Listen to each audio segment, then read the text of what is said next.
ಪ್ರಿಯರೇ, ದಿನದ ಬದುಕಿಗೊಂದು ಕ್ರಿಸ್ತನ ಈ ದನಿ ನಮ್ಮೆಲ್ಲರಿಗೂ ಪ್ರೇರಣೆಯಾಗಲಿ. ಪ್ರಭುವಿನ ದೈವ ದರ್ಶನ ನಂತರದ ಶನಿವಾರ, ಜನವರಿ 10, 2026. ಯೋವಾನನು ಬರೆದ ಪವಿತ್ರ ಶುಭ ಸಂದೇಶದಿಂದ ವಾಚನ.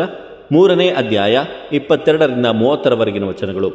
ಆ ಕಾಲದಲ್ಲಿ ಯೇಸು ತಮ್ಮ ಶಿಷ್ಯರೊಡನೆ ಜುದೆಯ ಪ್ರಾಂತ್ಯಕ್ಕೆ ಬಂದು ಅವರೊಡನೆ ಕೆಲವು ಕಾಲ ಅಲ್ಲೇ ಉಳಿದುಕೊಂಡು ದೀಕ್ಷಾಸ್ನಾನ ಮಾಡಿಸತೊಡಗಿದರು. ಆತ ಯೋವಾನನು ಕೂಡ ಸಾಲಿಮ್ ಎಂಬ ಊರಿಗೆ ಹತ್ತಿರವಾಗಿದ್ದ ಐನೋನ್ ಎಂಬ ಸ್ಥಳದಲ್ಲಿ ನೀರು ಹೆಚ್ಚಾಗಿದ್ದುದರಿಂದ ಸ್ನಾನದೀಕ್ಷೆಯನ್ನು ಮಾಡಿಸುತ್ತಿದ್ದನು. ಜನರು ಬಂದು ಸ್ನಾನದೀಕ್ಷೆಯನ್ನು ಪಡೆಯುತ್ತಿದ್ದರು. ಯೋವಾನನು ಆಗ ಇನ್ನೂ ಬಂಧಿತನಾಗಿರಲಿಲ್ಲ. ಶುದ್ಧಾಚಾರವನ್ನು ಕುರಿತು ಯೋವಾನನ ಶಿಷ್ಯರಿಗೂ ಯಹೂದ್ಯನೊಬ್ಬನಿಗೂ ವಿವಾದ ಎದ್ದಿತು. ಅವರು ಯೋವಾನನ ಬಳಿಗೆ ಬಂದು, ಗುರುವೇ, ಜೋರ್ಡನಿನ ಆಚೆ ಕಡೆಯಲ್ಲಿ ನಿಮ್ಮೊಡನೆ ಒಬ್ಬನು ಇದ್ದನಲ್ಲವೇ? ಆತನನ್ನು ಕುರಿತು ನೀವೇ ಸಾಕ್ಷಿ ಹೇಳಲಿಲ್ಲವೇ? ಈಗ ನೋಡಿ, ಆತನೇ ದೀಕ್ಷಾಸ್ನಾನ ಮಾಡಿಸುತ್ತಿದ್ದಾನೆ, ಎಲ್ಲರೂ ಆತನ ಬಳಿಗೆ ಹೋಗುತ್ತಿದ್ದಾರೆ ಎಂದು ದೂರಿತ್ತರು. ಅದಕ್ಕೆ ಯೋವಾನನು, ದೇವರು ದಯಪಾಲಿಸದೆ ಹೋದರೆ ಮಾನವನಿಗೇನೂ ದಕ್ಕದು. ನಾನು ಲೋಕೋದ್ಧಾರಕನಲ್ಲ, ಆತನ ಮುಂದೂತ ಮಾತ್ರ ಎಂದು ನಾನು ಹೇಳಿದ್ದಕ್ಕೆ ನೀವೇ ಸಾಕ್ಷಿಗಳಾಗಿದ್ದೀರಿ. ಮದುಮಗಳು ಮದುಮಗನಿಗೆ ಸೇರಿದವಳು. ಮದುಮಗನ ಗೆಳೆಯನಾದರೂ ಪಕ್ಕದಲ್ಲಿದ್ದು ಮದುಮಗನ ಕರೆಗೆ ಕಿವಿಗೊಡುತ್ತಾನೆ, ಆತನ ಸ್ವರ ಕೇಳಿ ಹರ್ಷಿಸುತ್ತಾನೆ. ಇಂಥ ಆನಂದದಿಂದ ನಾನೀಗ ಭರಿತನಾಗಿದ್ದೇನೆ. ಆತ ಬೆಳೆಯುತ್ತಿರಬೇಕು, ನಾನು ಅಳಿಯುತ್ತಿರಬೇಕು. ಪ್ರಭುವಿನ ಶುಭ ಸಂದೇಶ. ಕ್ರಿಸ್ತರೇ ನಿಮಗೆ ಸ್ತುತಿ ಸಲ್ಲಲಿ. ಚಿಂತನೆ. ಸ್ನಾನಿಕ ಯೋವಾನ ವಿನಯ ಮತ್ತು ಸಮರ್ಪಣೆಯ ಸಂಕೇತ. ಪ್ರಭು ಯೇಸುವಿನಲ್ಲಿ ಆತ್ಮೀಯರೇ, ಸ್ನಾನಿಕ ಯೋವಾನನು ದೇವರ ರಕ್ಷಣಾ ಕಾರ್ಯದಲ್ಲಿ ತಾನು ವಹಿಸಬೇಕಾದ ಪಾತ್ರವನ್ನು ಸಂಪೂರ್ಣವಾಗಿ ಅರ್ಥ ಮಾಡಿಕೊಂಡಿದ್ದ. ಯೇಸು ತನ್ನ ಶಿಷ್ಯರೊಂದಿಗೆ ಜನರಿಗೆ ಸ್ನಾನದೀಕ್ಷೆ ಕೊಡುತ್ತಿರುವ ವಿಷಯವನ್ನು ನೋಡಿ ತನ್ನ ಶಿಷ್ಯರು ಅಸಮಾಧಾನ ತೋರಿಸಿದರು.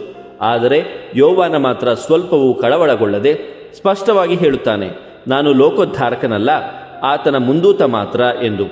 ಯೋವಾನನ ಈ ಮಾತುಗಳು ದೇವರ ಕಾರ್ಯದಲ್ಲಿ ಅವನ ಸ್ಥಾನಕ್ಕೆ ಸಮರ್ಪಕ ಪ್ರಾಮುಖ್ಯತೆಯನ್ನು ನೀಡುತ್ತವೆ. ತನ್ನ ಕರ್ತವ್ಯವನ್ನು ನಿಷ್ಠೆಯಿಂದ ನಿಭಾಯಿಸುವ ಯೋವಾನನು ದೇವರ ಮಹಿಮೆಯನ್ನು ಮಾತ್ರ ಕೇಂದ್ರೀಕರಿಸಿಕೊಂಡು ಆತ ಬೆಳೆಯುತ್ತಿರಬೇಕು, ನಾನು ಅಳಿಯುತ್ತಿರಬೇಕು ಎಂಬುದಾಗಿ ಘೋಷಿಸುತ್ತಾನೆ. ದೇವರ ಕಾರ್ಯದಲ್ಲಿ ತ್ಯಾಗದ ಮನೋಭಾವವೇ ಮೊದಲ ಮೆಟ್ಟಿಲಾಗಿದೆ. ನಮ್ಮ ನಿಜವಾದ ವಿಜಯವು ನಮ್ಮ ಸಾಧನೆಗಳಲ್ಲಿ ಅಲ್ಲ, ದೇವರ ಸೇವೆಯಲ್ಲಿ ಮತ್ತು ಸಮರ್ಪಣೆಯಲ್ಲಿ ಎಂದು ತಿಳಿಯಬೇಕಾಗಿದೆ. ನಾವು ಮಾಡುವ ಕೆಲಸ ಚಿಕ್ಕದಾದರೂ ನಿಷ್ಠೆಯಿಂದ ಮಾಡಿದರೆ ದೇವರ ರಾಜ್ಯದಲ್ಲಿ ಅದು ದೇವರ ಅಪಾರವಾದ ಮೆಚ್ಚುಗೆಗೆ ಪಾತ್ರವಾಗುತ್ತದೆ.